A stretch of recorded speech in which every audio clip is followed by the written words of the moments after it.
I wonder how many people actually watched that match, that SI 2018 match live, that are still here with us in the chat.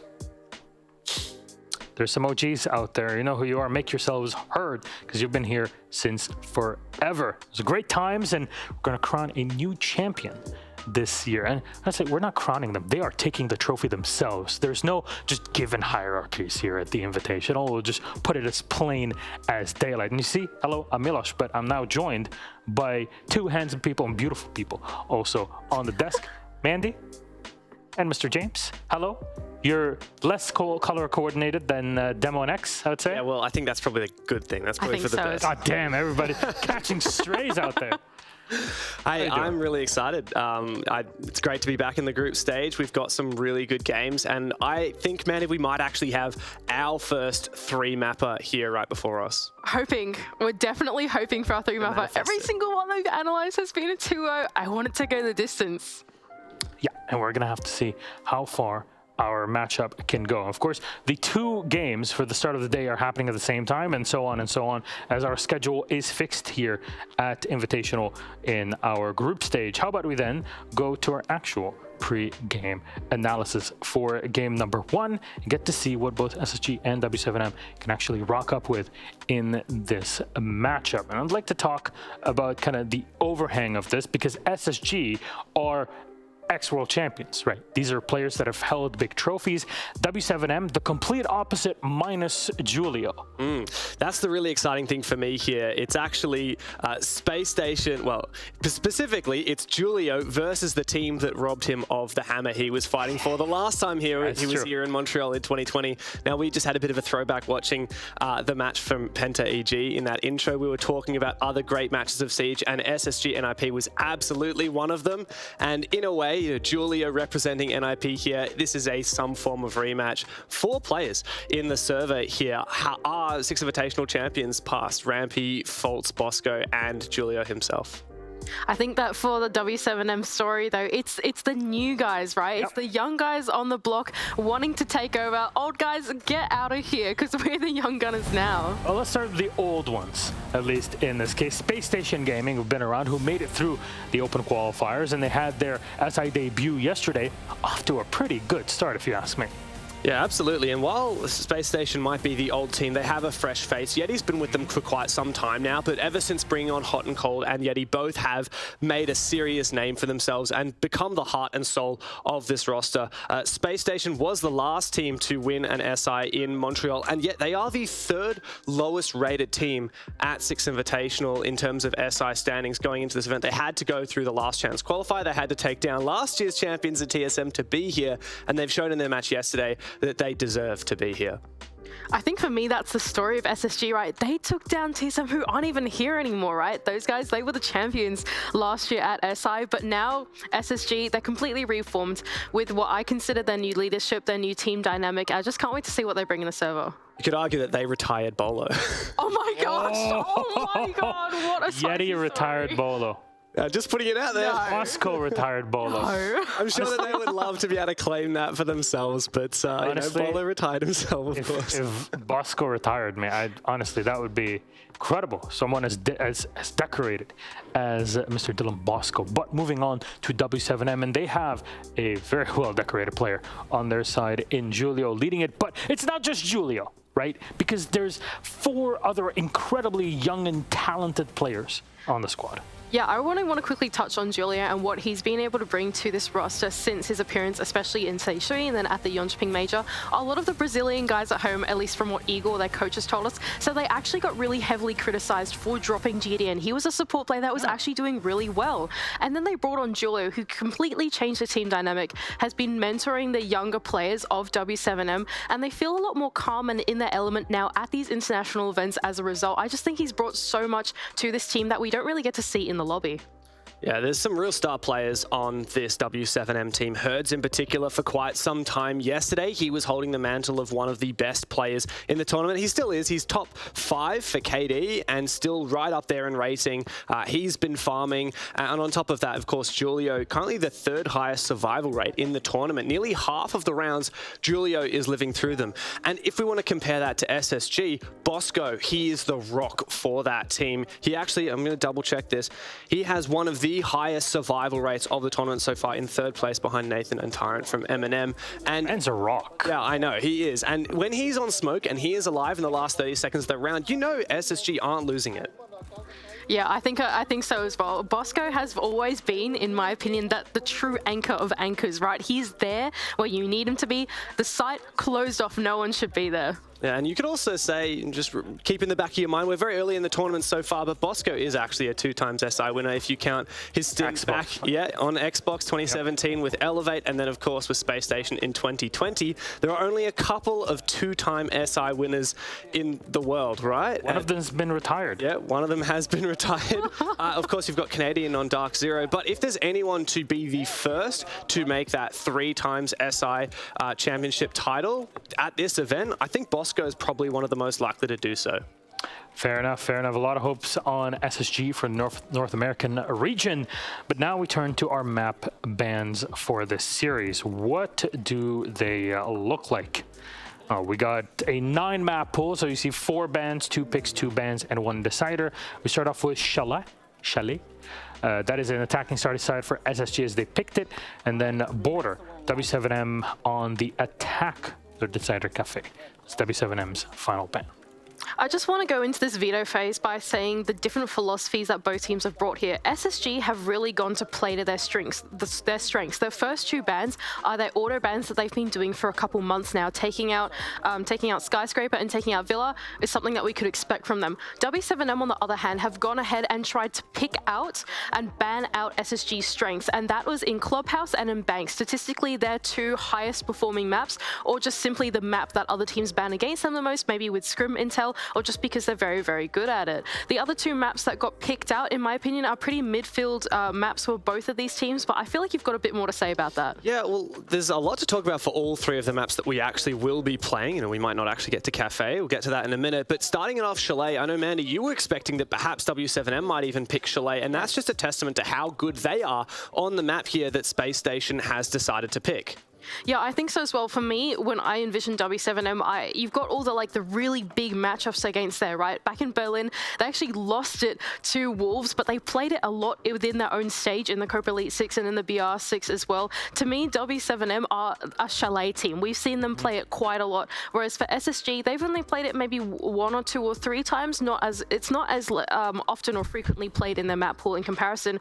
I'm theory crafting that SSG have gone back and they've workshopped this map quite a lot to be ready to play against W7M. And SSG did beat TSM on Chalet in that Six Invitational LCQ Grand Final, and they won fairly comfortably 7-4. Now, moving on to the other 2 maps, here is where I think it gets a little bit scary for SSG, Ghassan, because Border is such a good map for W7M. They have some really powerful strats on that map, and they also have a huge amount of experience, including taking down Space Station on Border in the Jönköping Major. In fact, if you're looking at head-to-head holistically between these 2 teams, W7M are undefeated. They won 7-2 on Oregon and 7-3 on Border against Space Station back at that Jönköping Major. Even Kafe, which is our decider, I actually had put down as a potential map pick for W7M because it's just such a good map for them. And Space Station, on the other hand, the last 5 months only have a 50-50 win rate on it. And so it's a bit sketchy. To be honest, going into this game, had a lot of hope for Space Station, but I personally feel like the map veto is looking very good for W7M. And it's compounded even more by the fact that when you think SSG, you think a team that is very proficient no matter the map. They have a fairly deep map pool, and that shows you how impactful W7M are in the numbers. I actually have a really fun fact on that. W7M are one of the only teams in the tournament that have a positive win rate on every single map in the map pool. So you think Space Station are good on every map? W7M have got a word for you. Always one-upping. Mandy, very quickly, who takes it on your side? On my side, I actually think w7m are going to take it because we're going to go to Chalet and we're going to go Kafe and Border. And I feel like those maps, if you can architect them with the attack, I think will work out a little bit more in favor of w7m and their playstyle. Seems like both of our analysts are on the same side here for SSG, or for w7m, sorry. We'll see how it goes in the lobby though. Blue and Stokes await on the caster's desk. Enjoy. Thank you, Milos. Good morning, ladies and gentlemen. It is time to jump into our very first matchup of the day here on the Bravo stream. SSG against w7m. SSG, remember, only got things started yesterday as they had the bye day on day number 1, so they're being thrown into the flames. In my opinion, for one of the first times here, as they were able to get through Elevate yesterday's game in relatively quick fashion. A 2-0 victory for them. w7m, I believe, is going to be a little bit more of a challenge, especially considering the performance that we had seen out of them in their game yesterday. Was seeing some amazing performances out of their players, specifically Herds having some lights out entry play over the course of that last series. Absolutely. You know, it's really cool, especially that both of these teams have played Elevate as well, and both of them have played Clubhouse against Elevate. So we kind of have a good medium to be able to understand how both of these teams are acting right now, and really, they're very neck and neck. I would say w7m does have that slight edge, but you know, my North American bias is going to peek through just a little bit, so I do want SSG to take this. Also, the new jerseys just looking so damn clean. Indeed, looking very, very nice. So you can see quite spiffy, one would say. You can see the team's getting huddled up now, making their last little prep, getting themselves all hyped up for it. It's a big match for both these teams. Like I said before, the first real big test, in my opinion, for Space Station and what they may potentially be bringing to the table for this event. And he's already been looking strong with the Sonics performance in one of the other groups, and we'll have to see if SSG can join alongside them. But at the same time, Latin America has had a little bit of a disappointing year so far, considering they've come so close to victory so many different times, looking at 2 different majors in second place, but have just been unable to take the actual trophy. Looking for revenge here at SI. And w7m is looking like one of the best teams to do it here if they can stay in shape and join the rest of the upper echelon of the Latin American God Squads. Absolutely. Space Station yesterday having quite a day, all except for Rampy, just not really able to get it going. He had a .73 rating, 9 and 14 on his KD, but the rest of the gang really showing up. Fultz 14 and 14, but then everybody else skyrockets. Yeti to 1.19 with 19 kills to his name, and the rest of the group right around that area as well. So it should be a pretty hotly contested game. The big thing about this is we really need to see Rampy try and right his wrongs from yesterday, because w7m, they're dastardly across that entire roster. Bosco was certainly on point, though, given the fact that, again, I believe he was on Thermite and Smokebane throughout the course of that series as well. Still managed to top out most of the individual stats. So some really impressive stuff coming out from him. If he keeps that up, that should help to level up some of the weight a little bit more for him. But again, looking over to the other side on w7m as well, we saw Volps. I already talked a little bit about Herds when it came to the entry game, but then when it came down to the clutch, that's where Volps stepped up, trading out frags consistently in the tighter gunfights, and then winning things out as well when it came down to the 1vx situations. There was some worries from some of the players we've seen some good performances of in the past from w7m. Julio, for instance, had a little bit of a missed map number 1. We really didn't see that much out of him, but he was able to rebound in the later maps of the series. KZ as well, kind of in between, kind of wishy-washy on some maps over the course of yesterday's series. So hopefully we'll see a bit more of a consistent performance from him, as we have seen that in past events. Yeah, and that's where things get scary for Space Station, because it almost feels like w7m haven't even used their best Pokemon yet, right? They're still getting warmed up. Exactly. It's like you look down at their belt and you're like, there's still a Master Ball there. That's a little scary. It just happens to be KZ, because he hasn't been feeling himself like he was in Yongshiping. And honestly, that's terrifying for the rest of his group and the rest of this entire event, because if he gets going and w7m can really get a head of steam going for themselves, there's a good chance they can run themselves up to the finals and potentially take this whole event. They are that scary. But you can say that about quite a few squads at this moment. Sonics comes to mind with how they've been playing recently. You know, BDS, always a hot contender as well, especially after yesterday with their bounce back up against Oxygen. So, I mean, it's still up in the air. This is only day 3 of group stage, but, I mean, there's a lot of things you can say about quite a few of these teams. Indeed. It's been a very interesting group stage so far, especially with the new format being played into it. Good to see these best of 3s being deployed over the course of the group stage as well. Really test the full mettle of all of these teams. No sneaking by on the basis of a best of 1, getting a lucky ban in or something like that. So really giving our teams the full challenge here at SI. Why wouldn't we want to give them that? Of course, it is the World Championship after all. 2 full weeks pretty much of competition going on, of course, between now and our final day of play coming up, not this Sunday, but next Sunday, folks. maybe some of you will be joining us here in Montreal as well. Just a few moments away from getting things started. We do have everybody in the server. I think we're just waiting for final ready-up checks to come through, and then we can get started with map number 1 here, which is going to be on Chalet. Very interesting map when it comes down to it. One of our more offensive-sided maps. Used to be one of the only offensive-sided maps that we had, but not so much anymore, especially when we have things like Border and Bank in the mix. But this map, definitely offender-sided. A lot of solid angles around that top floor. The middle floor, kind of a roamer's haven. Sometimes we'll see the offense trying to abuse that basement, even when it's not the site as well, just to get some sneaky things going on around the map. Potentially cut off some rotations. We'll see what SSG has to say about this, as they will be starting off on the offensive side. Well, w7m will be taking our first offensive ban. It's going to be the Ying out initially here, which is fantastic. So we saw Rampy mostly playing yesterday and an SSG hallmark. Ying overall does have a pretty good position on this map. Like, there are about 4 to 5 others in the pool as well where you can find some good positions to use Ying, so it is pretty common to see her get banned out here from time to time. Dokkaebi is one that makes perfect sense in my opinion, but is not one we've seen on the ban pool, at least for me, all that often here. But given the active amount of Dokkaebi play we've had so far at this event, I totally agree with it, as it is going to hurt the capability for w7m to grab that intel. They also used it quite a bit in yesterday's games too, so it is a perfect target ban against their overall team composition. Valkyrie is the first defender ban. Once again, she is still too universally useful, even with some of the other operators that have been added recently, and is a comfort pick for many of the best players in this game, so it is good to throw them off a little bit by going for that one. This is one of those newer operators that I was talking about, as Solus will be knocked out. That does mean that Azami, of course, still going to be left in play. We'll probably be seeing her quite a bit because of that.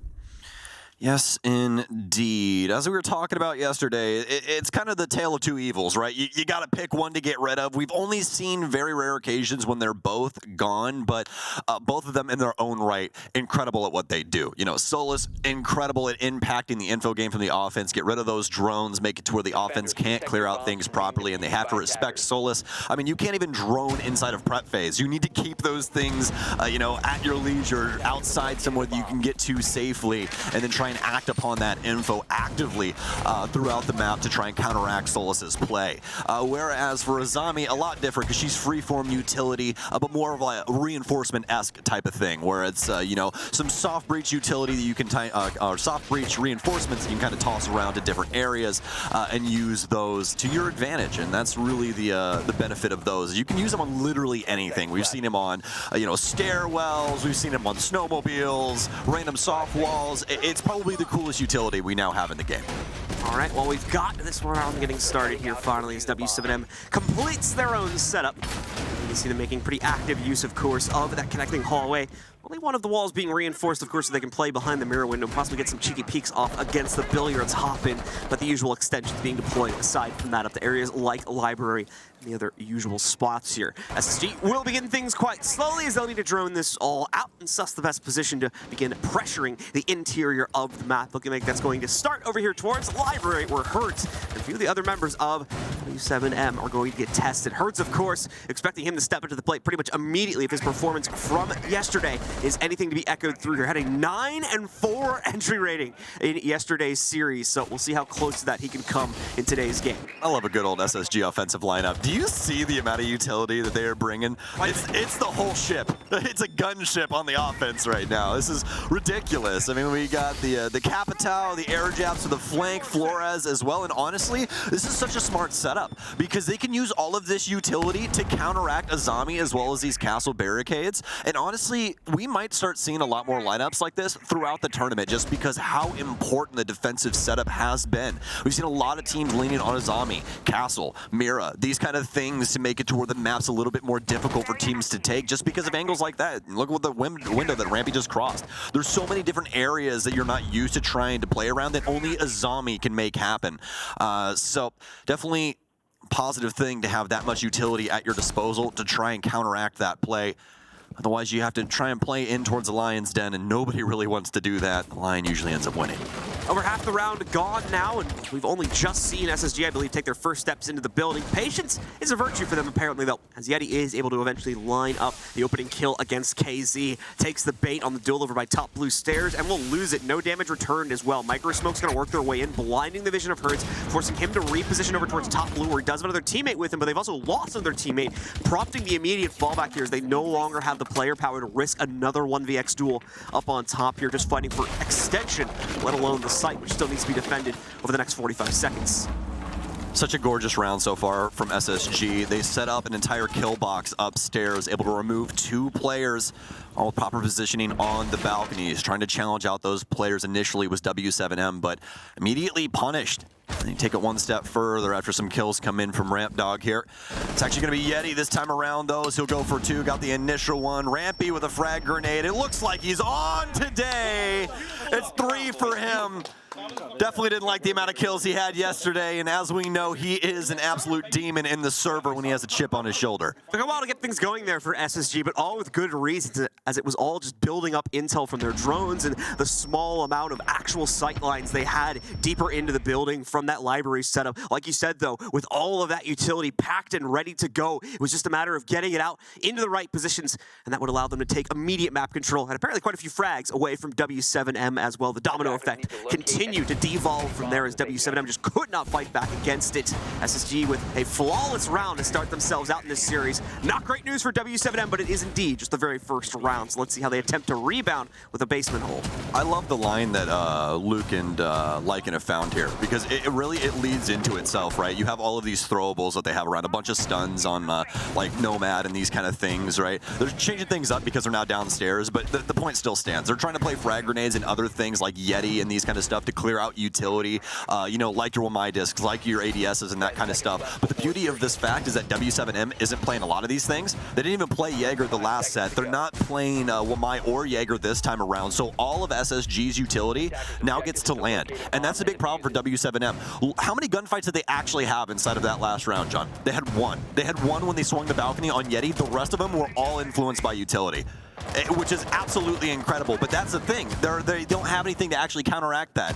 They're setting things up with the zombie and all these stuff, or these things, but SSG is able to circumnavigate that because of all of this utility that they're able to just displace it with.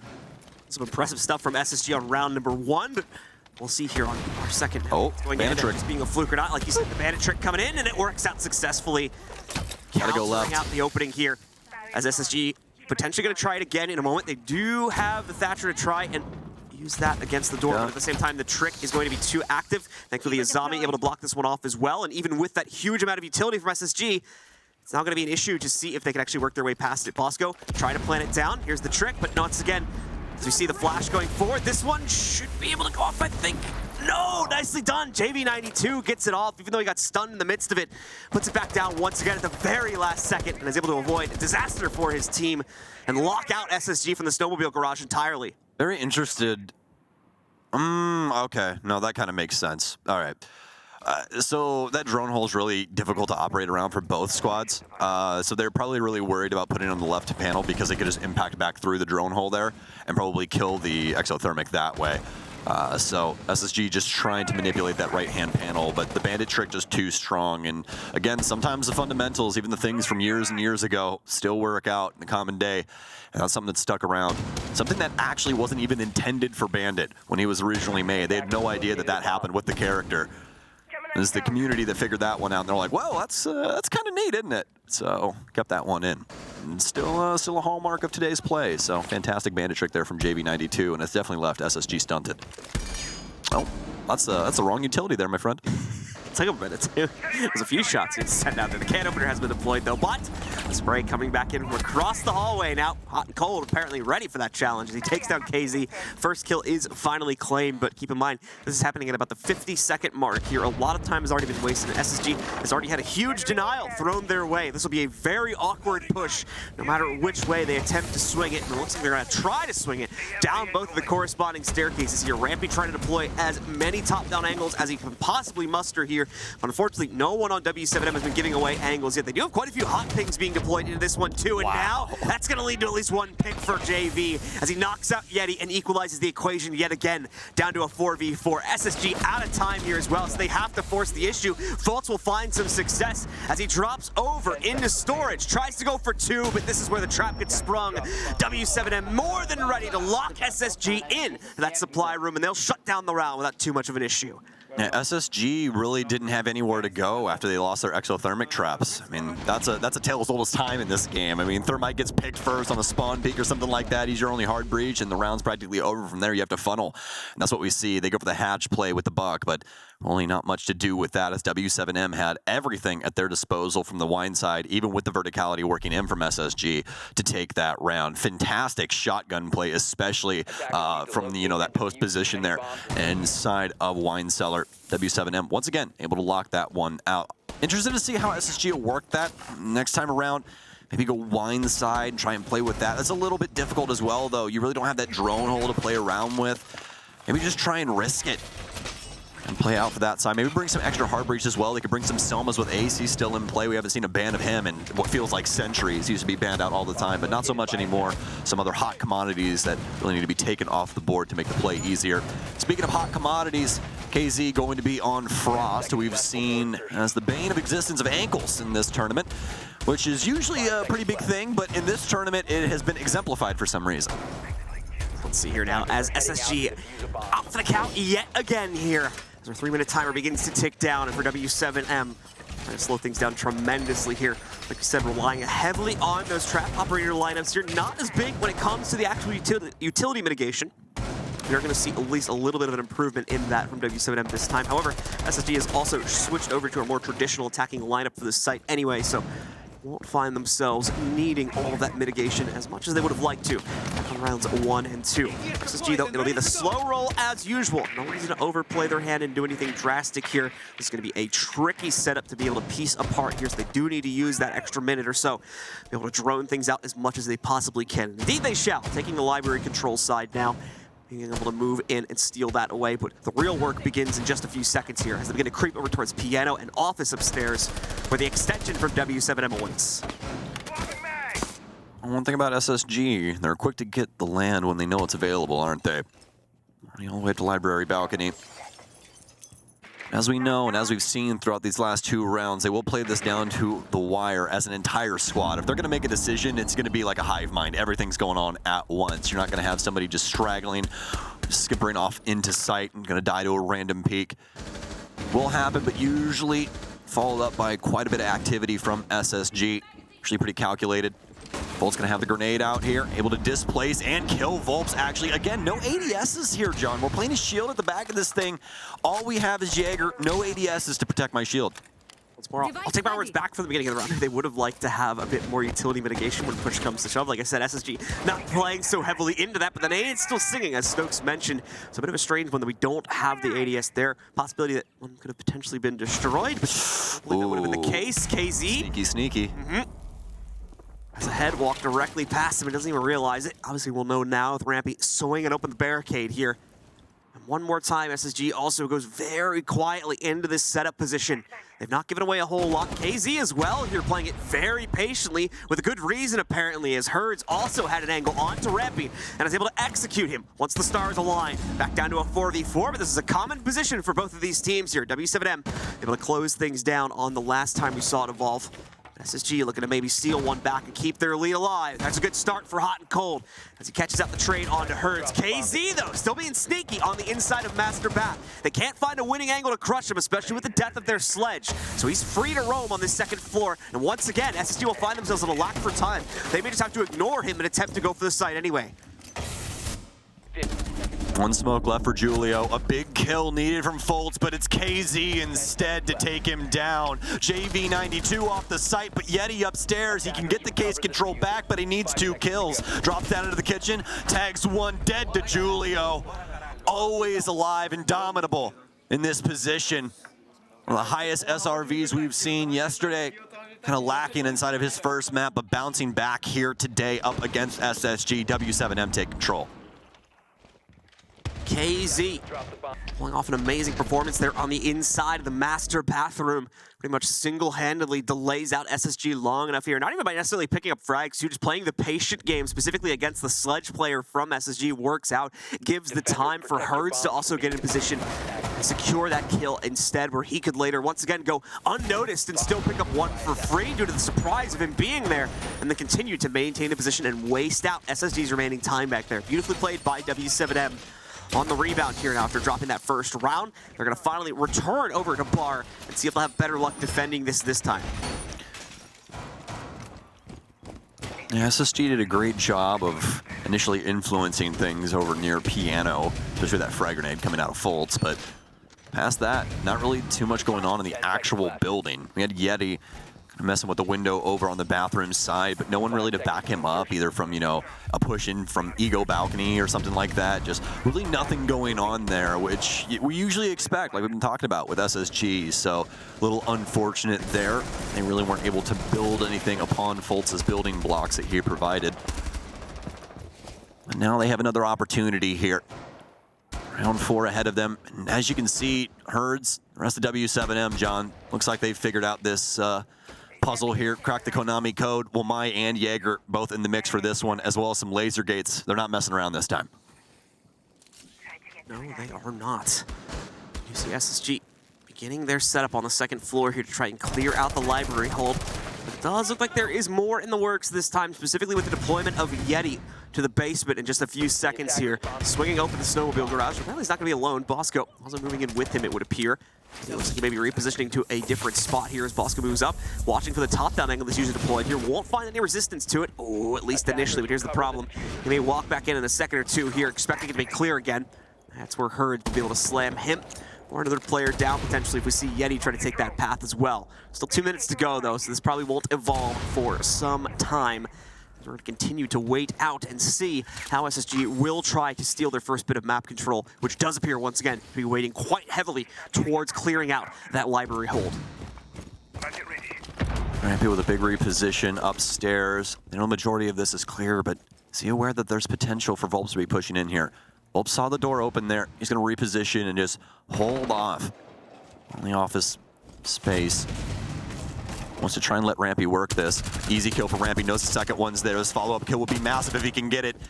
Tagging him up. Both of them back and forth. Volts with some nice shots, but Hot and Cold's there to deliver. SSG are working the entire top floor as a unit, as a squad. It's a masterful show.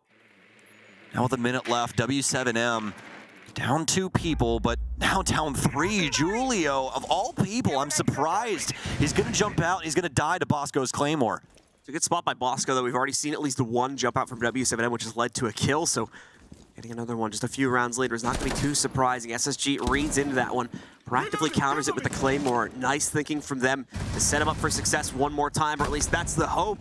But JV92 will dash that a little bit by finding Hot and Cold, trying to ascend up and work his way into the building nearby that first floor window. Bosco, though, still maintaining second floor pressure, I believe, along with both of his other teammates here. Looking to try and make the swing down. Gotta be careful here because Herds has seen the peak. He saw his butt swing out for a second there. And when the head peaks, he's more than ready for the challenge. Another pickup for him. He will get clipped on the way back to the connector. So Red will find a trade on that, leaving it all onto JV92. But push has come to shove. We are down to those final 10 seconds of play. JV92 nearly misses the transition here from Fultz. They're going to take the fight directly to him, but he seems to be ready for it. Gets it, and the defenders will win it on the trade as W7M forge their way into another round. The Steph Curry. You see that right there, baby? Put the lens on. Clean your glasses. What a shot, baby. W7M. Wow. Incredible from JV92. Yeah, I'd take a tack timeout too, and I'd have to think about that. JV92, man, just full committing to the fight there. He knew he was going to get double peaked at some point, and he was ready for it every step of the way, firing out that Mark 14 at every pre-fire position he could think of. And thankfully, that final one sings a beautiful song just as he goes down as well to trade out his opponent and win it on the default rules for a 1v1 trade. Can we talk about Sledge for a second there? The balls on this man to just try and run into Fireplace with a pistol. He didn't even reload on the way, John. He had time to reload. He's like, nah, I'm taking it with the pistol. And he lost. Just unfortunate looks for SSG. All of that heavy lifting, all that effort to get the man advantage squandered. All because of an EBR and some nice shots. Very well done from W7M. So they're putting the hurting on SSG right now. Indeed, it's prompted. Obviously, you guys have noticed it, but the tactical pause having gone through here for SSG. I think more than anything, just needing to kind of reset for a second here. Lycan, of course, giving some great input, but SSG probably a little bit rattled after that one, as it looked like they should have been able to control the situation only for those downstairs anchors. Not really anchors, but just the downstairs hold players to be able to change the fate of w7m in the final moments of that round there. Nicely done for our Latin American squad in this matchup here. They're in a commanding position here now at 3-1. Unlikely to see that scoreline change anytime soon as well here. It's all on SSG right now. Just switch it up a bit more, find the hard counter to w7m's strategy, and finally put some more rounds onto the board. Into the round we go now, and w7m's confidence building on this map. Fun fact actually about this map group as well that we've gotten here, this map pool. A little fun tidbit from our friend Fresh. This is actually 3 of the top 5 maps that w7m play. So SSG standing pretty tall on what their strategy has here. And also, just as a reminder, if you look up at the top right of your screen, you see the little SSG logo right next to Chalet? Yeah, well, this is their map pick. And not the best showing as of right now on the offensive side. They've definitely had the tools at their disposal. It's just been those real late round scenarios that have been troubling them. They did have that one little misstep with the garage panel, but past that, it's w7m being that much better inside of the late round.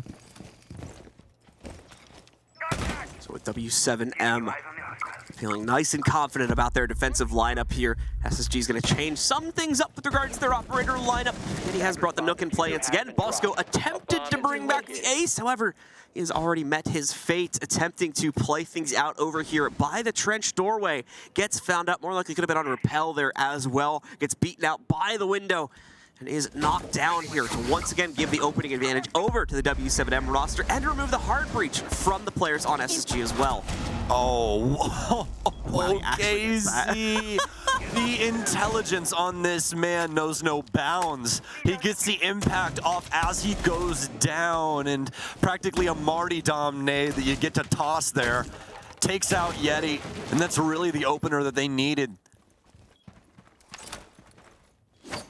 That's going to put SSG into a very awkward missed position the knife there. once again. Well, unfortunate there, and blue ended Get up. a few more of those, so Yeah, well, that's the beauty of that op as well, right? You get so many of those knives. we'll be able to throw that down in just a second here. Herds still wandering over here inside of library. SSG does seem to have an idea that there's someone in the area, as you can see once again, Rampy going for the. I don't know if they'll. I don't think he knows. He thinks someone's in here for sure, and yes, that adjustment though. He will get it. Rampy, nicely played there, able to figure out the lurking player from w7m. Herds will not get away with the sneaky beaky this time, as he ends up going down. You were right about the sixth sense on him. He felt something there. Didn't know exactly where it was going to come from, but he certainly had an inkling as to where the player from w7m might be hiding out towards us. There's that common hold area, of course, is not a common spot inside of the specific library room. Away from that though, once again, time gets low and the nade rolls in. Volps cannot move from that position either. He was hoping it wasn't going to be enough damage to down him, but it rolls just towards him in the nick of time. Once again, w7m down a player, but also once again, the time is low, and you can see JV92 with a direct counter angle on the Warden as well, so he has the counter to the flash, not necessarily to the frag grenade, so does have to respect that. Gives Hot and Cold at least in a position to start planting, but he will not be able to finish it. KZ comes in with that second Pokeball, and they bully their way back into controlling this site, maintaining the control and maintaining this lead now at 4-1. Once again, w7m with the clutch gene. Don't even need comms for that, John. Just, hey, let's go. And they just perfectly coordinate this play. Their peaks, everything. Fantastic manipulation of the stairs position there as well from JV92. You saw that re-peek onto Yana. Knew that they were more than likely coming back up the stairwell. Fantastic from them. w7m in full control. SSG drowning right now. They can't even swim. Have bricks for feet. Sinking to the bottom of the ocean. w7m defensively right now, just what prowess on this map. You don't expect this when you come into Chalet, that, you know, we're looking down the barrel of round 6. You're like, okay, the defense might actually have 5 rounds. That is just astronomical. Not expected.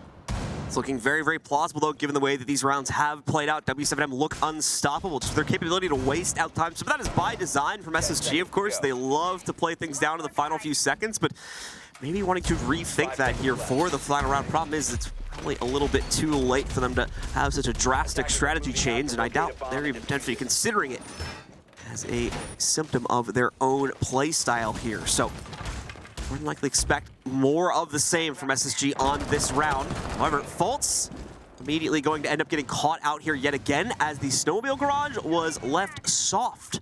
Apparently, Fultz does not realize it as he approaches it, so it gets clipped off. Along the way, KZ, of course, nearly taken down as well, but he wins the fight yet again. There was that big improvement we were looking for in his personal regard. Wasn't always there in yesterday's matchup, despite it being a victory, but today, he's here to play, and we're still seeing the prowess of other members of this team, like Volps, like Herds as well, and it's creating a real problem for SSG, not only in the early round, but fighting for the site in the late round, too.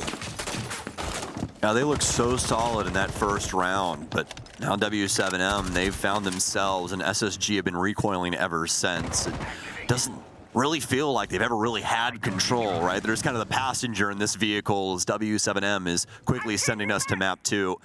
Right, with a frag grenade in towards the top of blue, but it'll land on deaf ears. Easy, and the rest, not really home. He's going to be all the way downstairs, actually, on that low HP bar. SSG doing what we've seen them do for the majority of this map. Take their time with this first minute and a half, looking to see if they can kind of poke and prod around the map, maybe get somebody on a cross or something along those lines. It'd be a huge boon for them as of right now. Be a great equalizer. And unfortunately, Yeti, his first Rotero drone, is going to miss the mark. Looking for the top of blue, but that shield too far away, so it's going to blow up on nothing.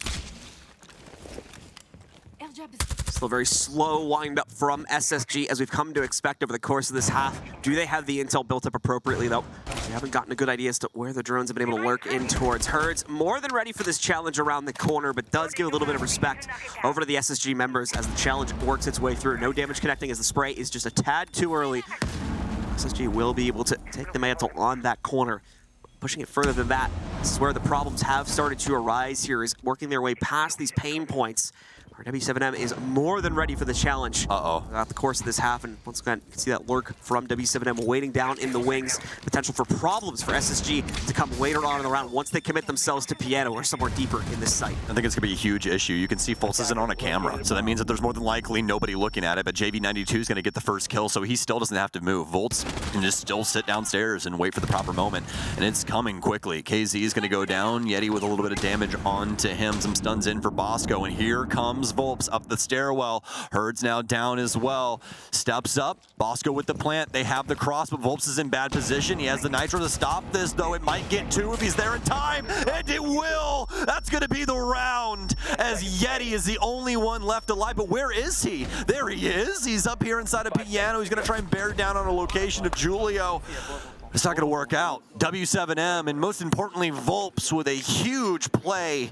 This patience knows no bounds in Garage. A near flawless half from w7m is the way we start things out here on Chalet. 5-1, defensive sided as well, is the scoreline here as w7m give us a impressive, to say the least, performance inside of the first few rounds of play. SSG, of course, giving us a very odd route throughout the course of this half here. They give us a literal flawless round on round number 1, and then are unable to pick up a single one past that point for various reasons, whether it's the tricky nature of w7m's members inside of the early round, constantly trapping SSG players or just shutting them down within the first 10 seconds of the round.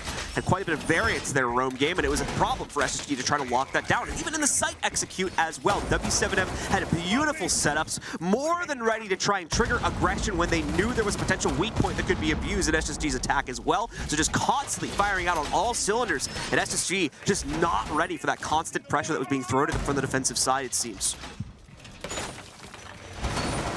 Well, w7m not liking that lineup at all for this site. Going to change up everything. Some operators getting thrown around, some getting changed out, but mostly telling the tale of what we've seen from SSG. You can see the utility across the board here, and it's even going to be more fast acting from w7m as they have Volps here with the Gara hook. So we'll see what Amaru can accomplish. Might have the shotgun as a primary as well. You never know nowadays, as some people actually prefer that. He's got the SMG 11 out. So we'll see exactly what he wants to do with this. Hatch open there inside of Trophy, so could potentially come flying up that, but looks like they have the cross open as you naturally do for the window inside of that space as well. I'm just getting flashbacks of the little kitchen window there as Julio was on rappel. Oh my gosh, the worst thing on this map was playing Kitchen with that thing. Just immediate influence from the outside. That's why no one really played in Kitchen pretty much. The defensive side was that dark. I used to, back in the day when I played comp in like year 2, year 3, I would just stand on that window for a minute and a half with Blackbeard. I swear to God, I was the worst person. Well, Ascension getting primed and ready to go here for Volps. Of course, didn't even mention the Amaru pickup. We've been seeing quite a few Amaru plays, if I recall. Oh, shotgun. W7M specifically, and indeed, yeah, shotgun pickup here as well from Volps. This is a great counter to the rotations that are going to have to come through here. Herds as well, striking true on the entry yet again. A second one to follow that one up too. Is Yeti going to expect Volps as he works his way down the stairs? He certainly assumes there's something here, as he probably heard the Gara hook, or at least heard it in the distance, but now he doesn't even have the courage to try and dash down the stairs in the first place here, so the plan just goes through. Once again, a beautifully composed execute here from W7M. They get the plant down without really any resistance whatsoever, and it's all fallen to Rampy once the other players have gone down. We'll see if Rampy can stop the Flawless from bleeding this entire time. He doesn't even know where to shoot here is the problem. Look, he's lost. Everywhere. Just start shooting. That's the problem, actually. He might get the kill. Oh, JV92 is going to get through it. It's going to be a flawless round from him. Zofia, the 3 armor now, used to be a 2 armor. Able to tank a little bit more bullet to the chest there. Should get through it. So SSG now allowing W7M up and on to match points. And man, they are looking so good on this map. Masterclass, I would say, at the moment here on how to handle Chalet from the W7M roster. They are not missing a literal beat, save for round number 1 here. It has been pretty much perfect past that point. I love how thought out everything is as well. Like, all the way down to the shotgun on Amaru being used for Solarium Stairs. You know, like just being like, oh, well, yeah, you could use the G8, but instead you use the shotgun over here in the corner, and it's that close quarter combat that you want with the shotty, right? So it's just beautiful, especially since she has the SMG 11 secondary. Like, you still have something for those longer distances. So just a swell play from W7M. Love the influence, love the way that they manipulated the map there and put SSG immediately onto their back foot. It's not that SSG is necessarily giving us a bad performance in this matchup either here. Just W7M is kicking so much butt in these rounds. They're getting SSG, this is getting outstratted and outgunned oftentimes inside of these rounds here. So once again, a lot of repicks coming through. In fact, all 5 players are going to change up operators for W7M, ending up with a bit of a different lineup here. Zero ends up getting swapped in for them, as well as the Osaw too. 2 operators we have yet to see inside of this map, so we'll take a peek at how W7M is going to try and utilize them here. Zero on quite a bit of play on this map with the Argus cams, just due once again to the high ceilings. It's a lot like Valkyrie, where if you have spots to obscure those cameras, generally you can get away with them and sneak quite a bit of intel in, especially if you're able to deploy them in rooms that initially don't have any people inside of them. The Osaw as well should be quite useful for trying to push their way forward into areas like dining room if they want to try and attack from the main living room area. Yeah, so many interesting ops that W7M have brought to the table, especially like that 0 pick. See a lot of teams actually like that 0 pick here on this map, SSG being one of them, Oxygen also being another team. Just great to have all that extra cam on the map. See exactly what the defense is up to. Make sure none of those flanks come through. Keep an eye on the majority of the spaces. Gets so many of those things as well. I believe he gets 4 in total. Has 3 in his pocket right now. SSG is going to fall back on the top floor. Not too much activity. Not trying to give up a body here inside of the first minute and a half. W7M, though, are aware of this, and Herds actually right at the door. Right behind a barricade hides 3 potential targets. W7M also trying to abuse this clock as well, John. You can see that. They're not trying to just burrow their way into sight initially. Make sure to use this drone game and try and help this influence their next move. It's going to be the Osa shields as they propel themselves forward on this top floor. SSG kind of just trying to rotate around the map right now. They haven't even been able to find too much. Info game really not working out in the greatest of light. Obviously, it's going to be kind of a jig up moment here as KZ will open up the kitchen area. Probably have to know that there are some people down here holding. You can see Fultz now, just due to the body language. Oh, not going to suspect JV92 in that position. Maybe thought potentially somebody in trash, but he had to check all those angles anyway, and the swing's going to be ill-advised. That's the big problem here right now for SSG. Even when they think they're being sneaky with their movement, it's been read by W7M. In some extent, not even really seeing how they're getting this intel, but they always seem to know every little inkling, except for that, about how SSG has set themselves up defensively. Hot and Cold does get away with one here to trade at least a single kill out against w7m, but Hertz quickly makes up for that. Has been able to take down Yeti, leaving just Hot and Cold in the fray now for the 1v4 against him. Would be a 1v5 clutch, essentially, if he could pull it off, but JV92, the pop-up to shut him down as another round is claimed by the Latin American roster. Just one to go, and they will shut down the North American Titans. Actually, no, it's already over, excuse me. 7-1 now as they take control of map number 1, and indeed, w7m do get that outright shutdown. It went so fast, I didn't realize that was the end already. You wanna know what my favorite stream is on Twitch? What's that? Game's done quick. Are we on it right now? I think we are. I think we are. That was the fastest speed run I've ever seen at Chalet. Fantastic from w7m. And I mean, you can just look at Bosco's face there. Just disgusted with how things went on that map. It's rough. Yeah, and they got to bounce back on border. We're going to give them some time, folks. Do not touch that browser. We're going to be right back with map 2. Stick with us.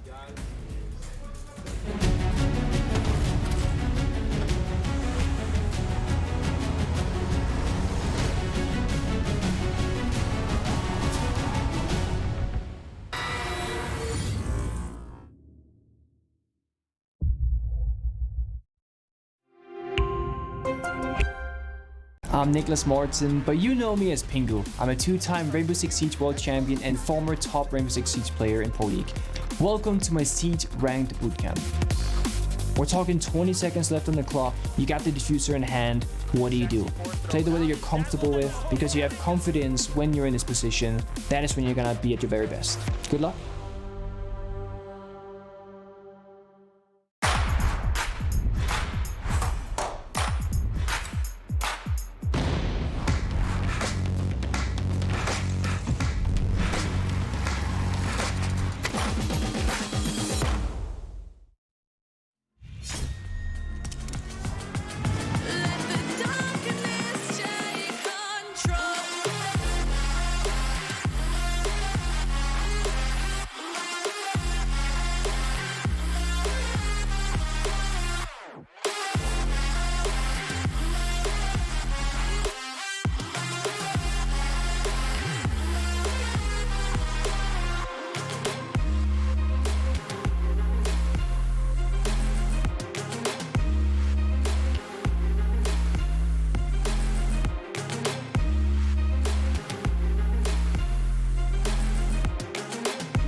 Welcome back once again, ladies and gentlemen, to the Six Invitational. We are live once more here at the Bravo stream, getting ready to head into our second map of our first game of the day. SSG versus W7M is on the deck right now.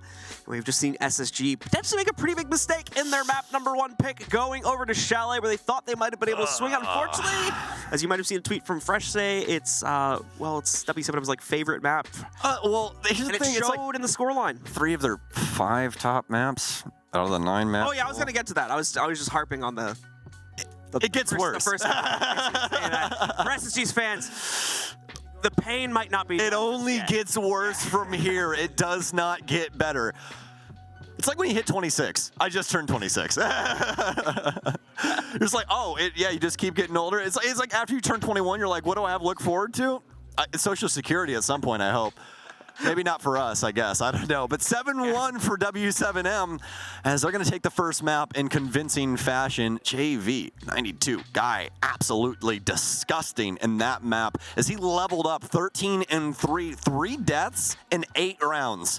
Disgusting work. Absolutely the case, and once again, the rest of the team performing really up to snuff as well here. Not a single player negative. It is important to know. 2 of them, obviously even, a 3 and 3 and 6 and 6 there down at the bottom, but still performing up to snuff. KZ specifically, I think, bringing some massive improvements compared to yesterday. Definitely much more present, in my opinion, in the rounds. It's a pretty low cost, though, so maybe I'm a little bit wrong about that. We'll take a deeper dive later on. Definitely props to JV92. Those we were seeing him in pretty much every single round, and his cost stat reflects that. Meanwhile, it's a bit of a different story over on SSG, where we were seeing actually the opposite problem of yesterday, where yesterday it was Bosco doing like massive amounts of work, and I think Rampy's struggling a little bit. Now look at the scoreboard. It's literally the opposite problem. Is Rampy's up on top, and it was Bosco really struggling in that first game. I think Bosco got a little pressed, honestly, because he got those 2 big opening deaths, and then he was silent the rest of the game because he didn't want to die. You know, he carries very heavy utility when he plays this game, so he cannot be the opening martyr or really any, death for SSG inside of those opening minutes because his utility is necessary to open the site.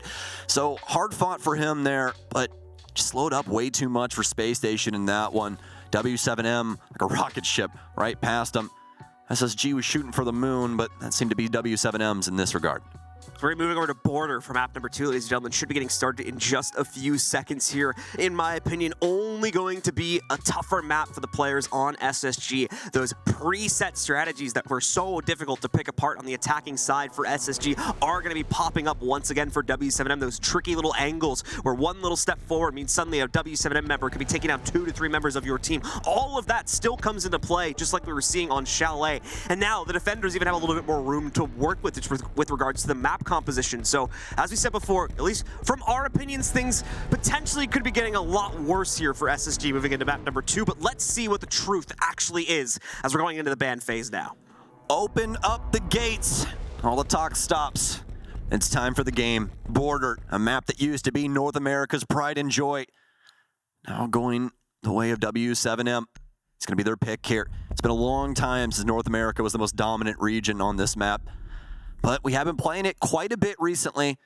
Space Station more than likely having quite a few of these maps under their belt in recent history. So we'll see what they can potentially do. If we do end up going to the last map, it will be Kafe. Another fantastic map for W7M. No huge surprises when it comes to our bans so far, and the same is going to continue as we move over to the defender-sided ones. Yang, still fairly useful on this map, especially for those descent attacks and even the one going into the second floor too. And Flores, this is another one of these maps where you have a lot of very interior sites, as I like to call them. Basically, these are sites and or rooms where you don't have any immediate window or door access from the outside of the building, or at least a room that the attackers can easily control. That's where Flores is going to be the best, because obviously he is a pretty much no-risk operator when it comes to trying to send utility into those rooms and knock out the enemy's utility on the defensive side. So here we go, folks, as things are now locked in. We get that final defender ban as well. Interesting one there as we end up with the Aruni getting knocked out. Not one we have seen super often at this event so far. It makes sense considering the amount of utility that is going to show up, given the kind of claustrophobic nature of this map compared to what we just played on Chalet. Yes, indeed. I was trying to look here to see if this is a common ban for them. Doesn't really seem like too much. So, actually, W7M stats we're looking at there, they've actually banned her once within recent history. Go over and check SSG's stats here and see if this is a normal thing, because I don't feel as though it is, honest to God. Looks like, no. Within recent history, actually, we've gotten one Aruni ban from them. seeing if I can figure out what map that is on. Try and figure that out later. But this could be a spot ban here from SSG up against w7m. Rooney definitely a pretty interesting op when it comes to this map. You know, she does quite a bit. Not only does she have the laser gates, but she also has the EBR for those longer distance gunfights. She's also got the fist for soft destruction. So there's so many things that she's really, really good at, and you can definitely see why she'd be extremely useful on a map like this. You know, a lot of teams really like to extend themselves out towards the security side as well. So you can use those things on like doors, windows, even soft panels as well to, you know, have some form of safeguard around your positioning. Already 30 seconds deep into the round. w7m, of course, moving slowly as usual. Volps already having popped open, of course, the office door.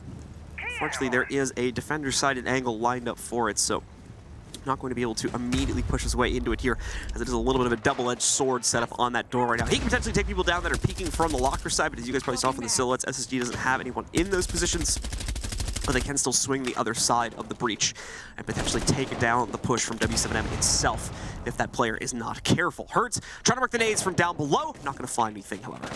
So a little update on that ban, actually. It was actually banned against SSG. So this is the first time that they've banned Rooney out. So obviously for a distinct reason, more than likely just to try and soften up the positioning of w7m when they do get to that side. Again, a lot of influence coming out of that character, and you can see SSG trying to have a lot of influence on this map right now. Hot and Cold has to try and get something back, but it'll be Fultz instead. They recognize that Herds and potentially some more players starting to work their way up the eastern stairs. This front might be difficult for Hot and Cold to fight, especially with this frag grenade being thrown into his location, but he's already dead and gone. KZ will clean him up instead. KZ continuing to clean things up. It seems as Yeti now falls as well. Bosco and Fultz are all that remains. Both players separate from each other, I do believe, too. And indeed, that is the case. Bosco down and off his first. All onto Fultz here now, deeper in the site, and already has been heavily injured. They already know where he is, as they seem to have known pretty much everything throughout the course of this series, especially on their attacks. w7m keep this game rolling strong into their favor as they give us a convincing first round on Border. I think it's a pretty fair shake to say that we're a little scared for SSG right now. w7m looking unstoppable at the current moment.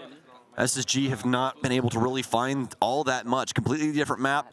Back on a defense they go, and this first round definitely not theirs. Only able to really muster a singular kill, and it just seemed like w7m had the keys to the kingdom for that. Defenders, protect your bombs from Very much the case, and that has, again, just to reiterate, been the case seemingly for most of this series outside of the first round back on Chalet. It's all up to SSG here to try and wake up, find the direct counter to how w7m has been able to methodically just figure out every single facet of SSG's defense and systematically take it down player by player, seemingly every single round they've played out here so far. How do they get in the way? How do they disrupt that intel gathering phase? Do we see them double down, trying to go for like mute Mozzie combos and pull it off? It's not really something that's in the meta right now, so they're probably not considering that, but it may be something that has to come out here eventually, as once again, w7m just seems to have far too much info before they make any serious moves, and SSG is just giving it way too little time to react to that on instinct alone. Repicks are a big part of the play once again for w7m. The top 4 out of 5 players on that right UI end up changing their operator here. So the Bucks brought in, the Ash is switched over, and on top of the Lion as well as the Nomad, it's going to be difficult for SSG to make any big moves over the course of this round. Yeah, I didn't trust him when I saw the Glaz. Even though we've had people bringing Glaz, I never trust it. It's like, I think I made this point yesterday, is like the Glaz is like,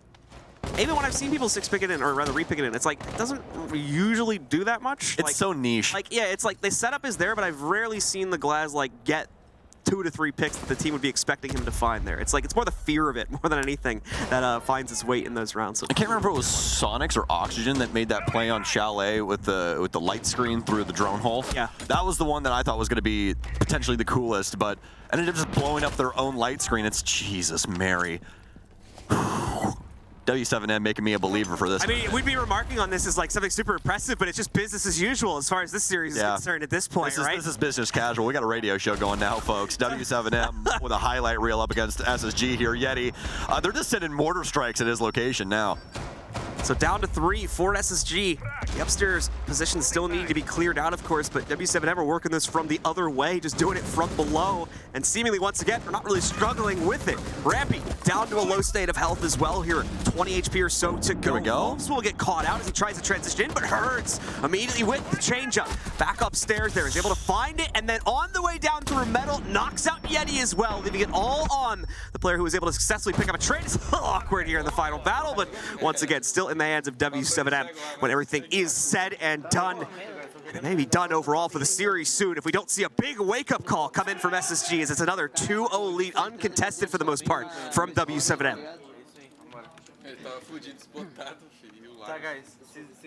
SSG is free-falling right now. There is no fuel in the tank. I can definitely tell you another attack timeout's coming if w7m wins this round. Just Space Station look like a shell of their former selves in every regard. I don't think that we've seen SSG this perplexed with Yeti on the roster ever. Very, very true, and I think a lot of that goes back again to just the fact that they may have made some mistakes when it came to the map bans here, and going directly into w7m's hands. SSG thinking that maybe they had the prowess to directly contend against some of the favorites from w7m. That's a mistake that I doubt they'll be making again throughout the rest of this group stage and the rest of the tournament here, as it is coming back to bite them in a big way. And even on top of that, like I said before, w7m just seems like they're on another level right now here over SSG. I mean, how disheveled would you be if you've gotten one round in 2 maps? And they've gotten, what is it now, 9? I wouldn't even have gotten the 1 round. You know? We're being real. Oh my gosh. No, John, I give you the benefit of the doubt. I think that you would at least get 1 round. I think that somehow w7m would stumble into your setup and that you would win. I have that much confidence in you. I believe in you, buddy. All right, let's see. Especially if you were playing with Pangu, because let's be honest, then Nick would just do it himself. A hard carry for me to sit back with the diffuser, wait for him to clear it out for me. Get some lessons from Deepak. Just play Echo the entire time, and you just shoot people in the back when you get there. He really doesn't do that. He's a god when it comes to the Echo play, but 20 seconds left. Like. Yeah, dude, that's perfect. You get to be lazy. That's what I love about Echo. His lines literally tell you how to play the character. It's like time to be efficient and kind of lazy. Oh, speaking of efficient, Volps is going to be able to knock down 1, and kind of lazy part, well, nobody in the territory to be able to help him up. Once again, uncontested opening kill goes the way of w7m. Volts gets scared out a little bit by his own teammates, it seems, there as they work their way back in. I almost got thrown off too because of the movement from him, but everything does stabilize here for SSG. But the pressure continues to boil closer and closer to the hard point of SSG here on the inside of Office, where we have that extension deployed by Houghton and a few other members too. Yeti strikes back. Much more efficient fight being taken this time here by the SSG camp, as they're able to trade out that frag against JV92 here, bring us down to a 4v4, and keep things a bit more stalemated than we have seen in previous rounds so far. Volps trying to make a big wrap around, but indeed, SSG holding their ground successfully this time. Bosco fending off KZ. Volps ready to make that play through Beepers a second ago, and even better, Julio, they're apparently on the site here. SSG none the wiser to it as far as we can see, as they just ignore the upstairs presence and go for the plant. It's a bit of a gamble for w7m, especially being a player down, but it could end up working out. They've got hot intel in terms of what's going on over here towards the Office as well. 1 player already down for the count, now finishing off a second one. Julio claims a third. They do bring back that other player that had gone down on the inside of the Office, but what exactly can he do at this point here? Trapped in a corner, apparently still able to battle out from it, but now he's alone. Yeti in the 1v1 versus Herds here for the round, with about 10 seconds to go here. Needs to try and start tapping the case. The nade comes through. Will deal just a tad bit of damage to him, but he's already pretty low from the previous exchange. Herds will get rid of the intel coming in from the bulletproof. Herds makes the run into it. Yeti's going to stick it. Hope there's enough time, but unfortunately not. Herds clutches it out again, and w7m remain flawless on this map. Rainbow Six Siege remaining the most difficult FPS in the genre in order to stick a case. Got that constant buzzing going on. You always know when they're on it. So very close for Yeti there, whereas he was less than a second away from defusing that. Look at this right here. I mean, the problem was, too, the way the timing worked out. You could see it there. We were just on the precipice of 7 seconds, so he's like, yep, I've got, like, there's a chance he might not make it to me in time. Even if I kill him, I'm not going to win it anyway, so I just got to stick it here. That was really the only thing that made sense in that situation, so I don't even blame him for just ignoring the rush back at him, as I think he made the right choice given the scenario and just didn't end up working out in his favor. The tack timeout has, of course, come in for SSG. Very much needed given the 3-0 perfect run so far here from the attackers. Not even getting to see SSG, I believe, go over their full site rotation. They just need to figure out stylistically what is going wrong here, as it's very much the same things that we saw on map number 1 repeating themselves here on Border. Distraught and disheveled for SSG right now. A lot on the mind, a lot on their shoulders after it's been utter Brazilian dominance in the server. North America cannot claim their stake, not even a zip code, it seems like, on this territory. w7m has been constantly at their necks, cutting them down to size. They'll look to do so again on the second quarter here, you can say, of this round. Derry also, a little while ago, talking about SSG in quarter, or SSG, the game rather, in quarters when it came to the halves and things like that, which I think honestly is pretty cool. So technically the second quarter coming up if you guys want to work with that system. Just confuses the viewers. It definitely does. It works out in my head, but the problem is you got to think there's like 50,000 people at home that also have to figure that out. So yeah, and then like, you know, there's not quarters in, you know, non-American football, so it's just like they only have halves, and then yeah, it's just like what's your relative sport, right? Because then like if it's Formula One, then you're saying, well, what the hell is this? Like, is that Grim? No, what? Oh, is that our first Grim? We got him. KZ said SSG can't even stop me if I play this character. So KZ goes for the Grim pick. Like Stoke said, this is the first one I've seen in pro play, so let's see how it's going to end up working out here for the w7m roster. I think it might actually work out well because there's no ADSs and there's no OMI discs. So perfect kind of thing for Grim here. In case you're wondering what Grim does, he's a beekeeper. They just have to be mechanical bees that track the locations of your opponents when they run through the little beehive while it's active. So you can see, actually, I think it already giving out some intel. I believe it was thrown over into security there, where we saw at least one piece of info being bled over there, so they're going to get the track off onto the player in the CCTV. Nothing actionable, of course, as no shot. Getty going for it, though, as he catches JV92 on the drone, but he doesn't know where to go from there, unfortunately. It's way too long of a dash back to jail. Herd's quick on the response, but at least they throw them off a little bit here with that 1-1 trade to start the round. Hilarious. What else would you expect out of Yeti? I would have expected that out of him even 5 years ago. You know, like, same guy, literal same guy. KZ is going to go down. That's Grim dead and gone. And he didn't really do much, which is sad because I really wanted him to actually do something with the op here, but how it usually happens, unfortunately. We get a spicy op pick and then like nothing ends up happening with it. So. Yeah, I think the only one that we've had as of late that's been, you know, actually pretty useful has been Tachanka. You know, every once in a while. He's been really the niche pick. Well, to be fair, he is like an anchor. So he's like literally the last Nades in. It didn't matter. It literally didn't matter. Fultz killing Fultz anyway. The nade, I think, would have been a little off the mark, but like Stoke said, the kill is claimed regardless. Fultz spamming in the flashes to allow his teammates to move through, and more importantly, to allow the plant to go down for Julio. Herd's continuing to harass the hole to provide Fountain and correspondingly Office for that second kill. Only one defender remains. It's Bosco, and he won't stay alive for very long here. W7m seem unstoppable right now as they continue the tear against SSG, and SSG just continues to regret this map ban phase, as once again, they have set themselves up for disaster, it seems. W7m are so good at getting the map controlled, just the necessities.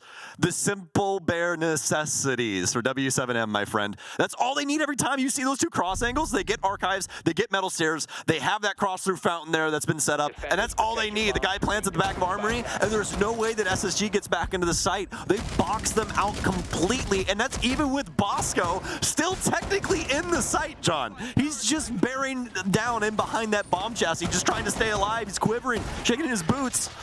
It's impossible for Space Station right now. You got to feel for him, but what a showcase of W7m's talent. Indeed, SSG really struggling here to try to get around the setup from W7m, counteract the intel game, and come up with a cheeky flank or something similar they can use to get in the way. Holy, just have not seen it. Did you look at Herd's scoreline yet? He's 10-0. He hasn't even died. Oh, wow. What is happening? He was just hiding from me. He's off in the bottom right. He's on entry. He's on entry right now. So he's the one you expect to die because he's just like the one in front, and that's unfortunate 9 times out of 10.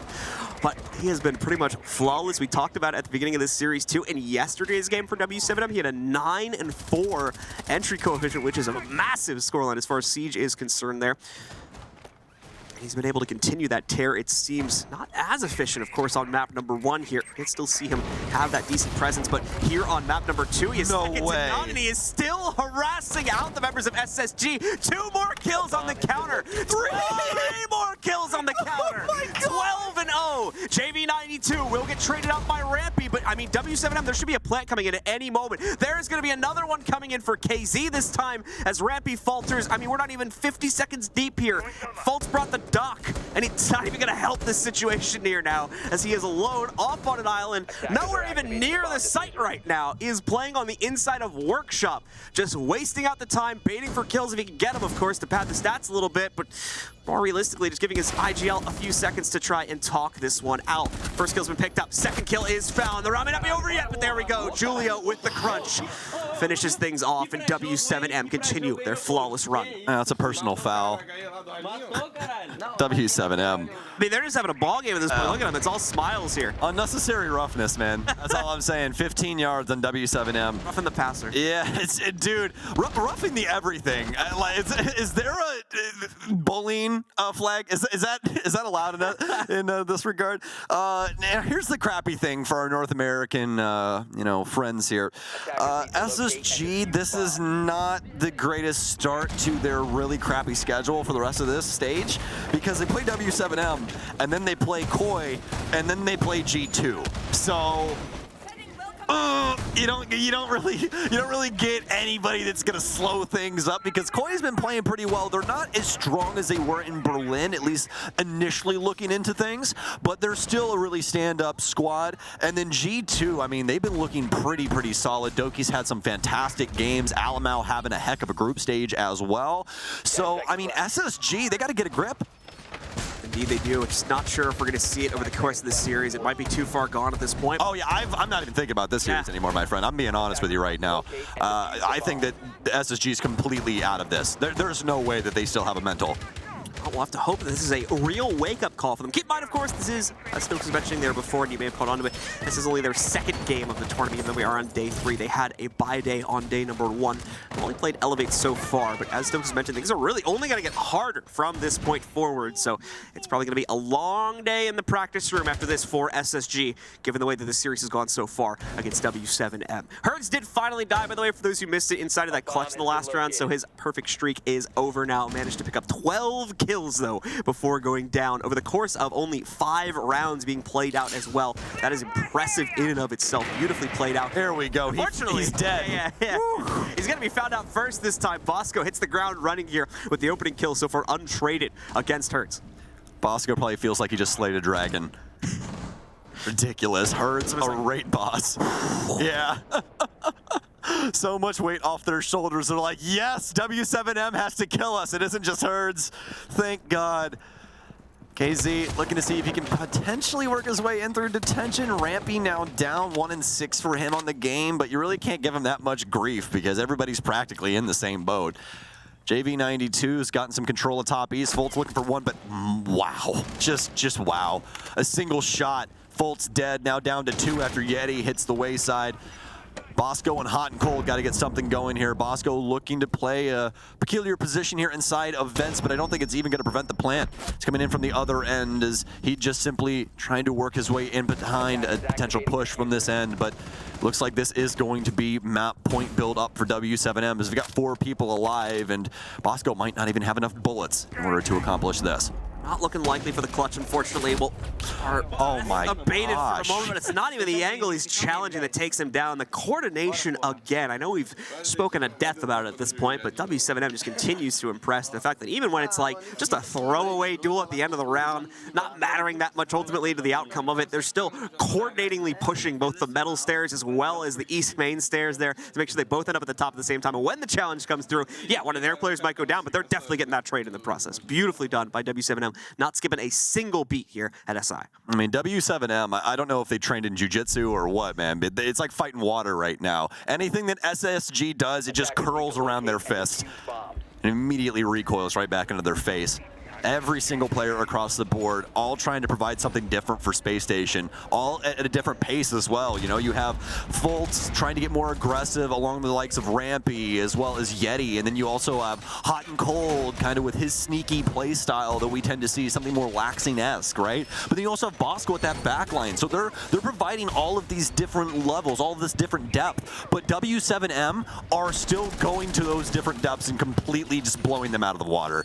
It is ludicrous ludicrous what we are seeing. This is surely a statement game for the Brazilians. All right, well, let's see here if they can seal the deal with 7-0. Perfect map for W7M. Or if SSG still has a little bit of fight left in them to try and stem the tide. Pull off what would definitely be the impossible for me at this point here. I'm trying to go for the 6-0 repeat now on the attacking side of this map. I think Julio just wants to make Lycan as sad as possible after what happened at SI 2020. He's like, listen, you maybe go through that entire best of 5 just to take it away from me. All right, you're getting 1 round today. That's it. That's all. That's all you got. It's the ultimate revenge from like 4 years or 3 years ago at this point here. So let's see if that's part of the equation. Man, 3 years ago already. So crazy. And we're going to have a crowd back in Montreal. I'm going to cry, dude. Very true. So beautiful. Oh, KZ. Spotted one. Wants to go for it, yeah. Yeah, doesn't want to take the challenge, though. He's probably a little worried that Hot and Cold's expecting this, and I think he is. Hot and continuing to sit this back. There is a hot ping going out over there for it as well, so KZ makes the smart choice, does not directly challenge it. Won't be going for that much of an ego chal here early on in the round.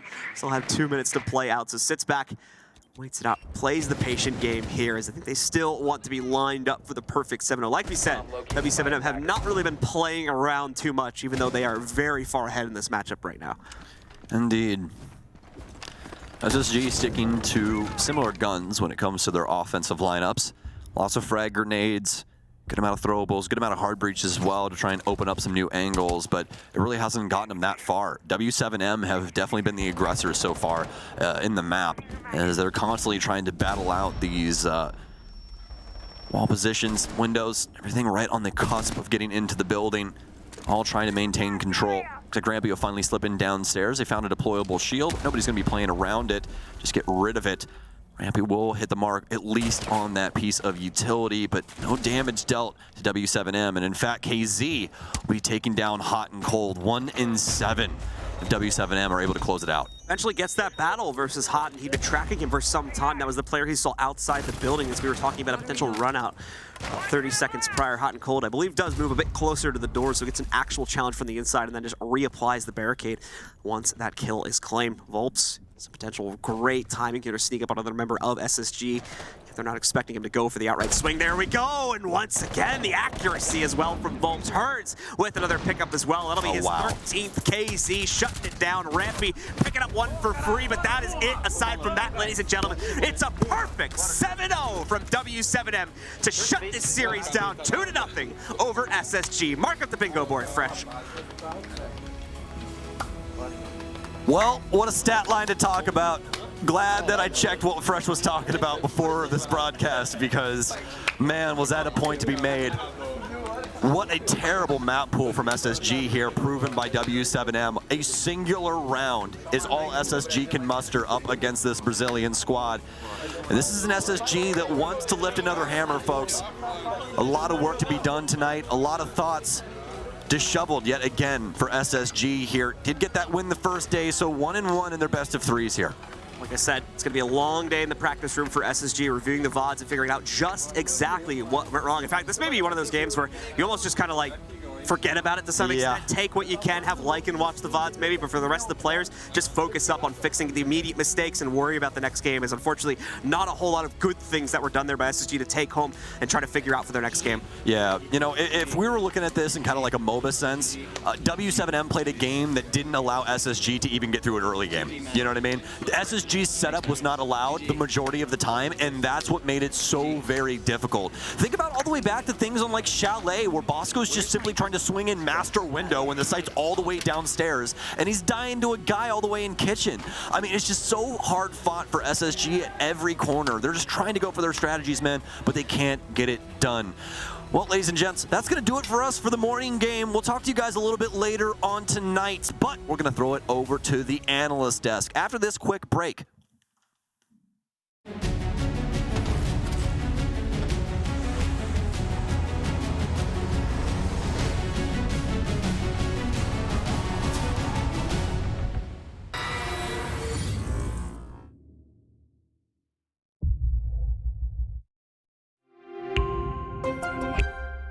I'm Nicholas Morton, but you know me as Pingu. I'm a 2-time Rainbow Six Siege World Champion and former top Rainbow Six Siege player in Pro League.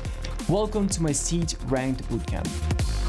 We're talking 20 seconds left on the clock. You got the diffuser in hand. What do? Play the way that you're comfortable with, because you have confidence when you're in this position. That is when you're gonna be at your very best. Good luck.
What does it feel like to get your socks rocked off?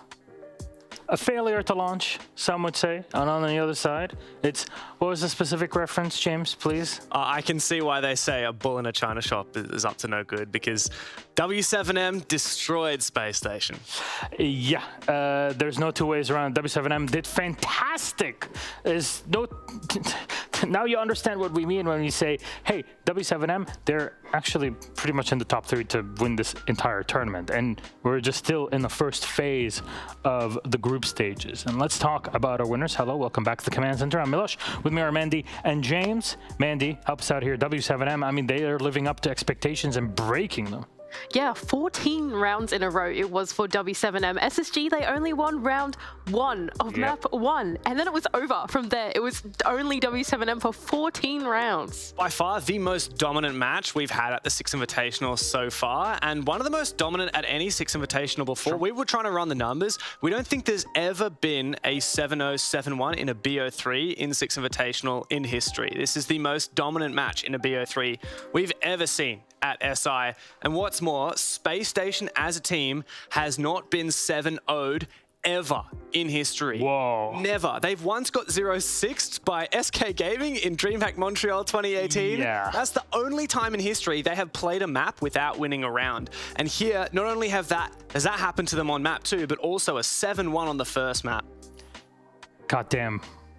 I can't believe it. Brazil going in for the comeback. 7-1. Return JV92 on the board and massively 13-3. Look, it looked like w7m were running circles around Space Station in general, but was it strategically on Chalet? I think for Chalet, w7m were really good at playing the late round. For SSG, even though they had a really good early to mid round, they always successfully did their roam clear. By the time they hit the late round, they didn't have enough drones to drone the site, and every single time it was always either Herds or it was Julio or one of the anchors left on the site. They never played default positions. They were always just in a slightly off position when it came down to the side execute. SSG would get caught off guard as they tried to make the execute come through, and then w7m every single time would shut them down in the late round.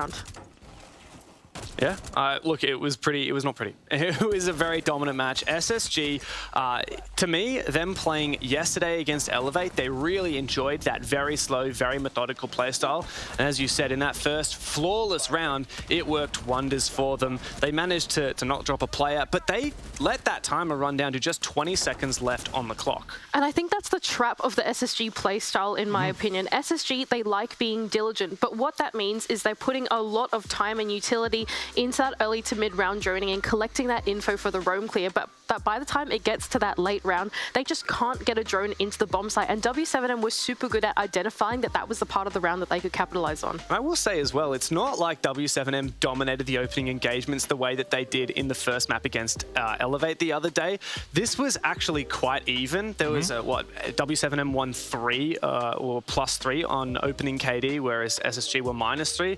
Over 15 rounds, that's kind of what you'd expect out of a pretty tight game, and this was anything but. So even the rounds where Space Station did find that advantage, they were completely unable to retain it. On to map 2, things did not get any better.